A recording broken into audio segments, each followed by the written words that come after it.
देखना यार, यहाँ से कोई आएगा नहीं आएगा नहीं। और नीचे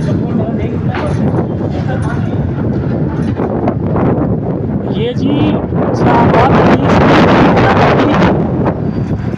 और ये देखें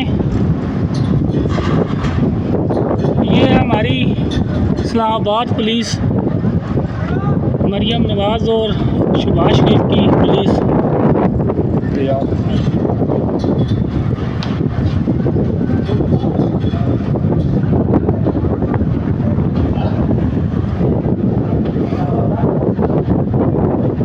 सब कुछ तोड़ दिया, लाइटें लगी हुई तोड़ दिया, सब कुछ तोड़ दिया, और काफ़ी मार खा रही है। ये देखें अभी भी लगातार पुलिस आ रही है।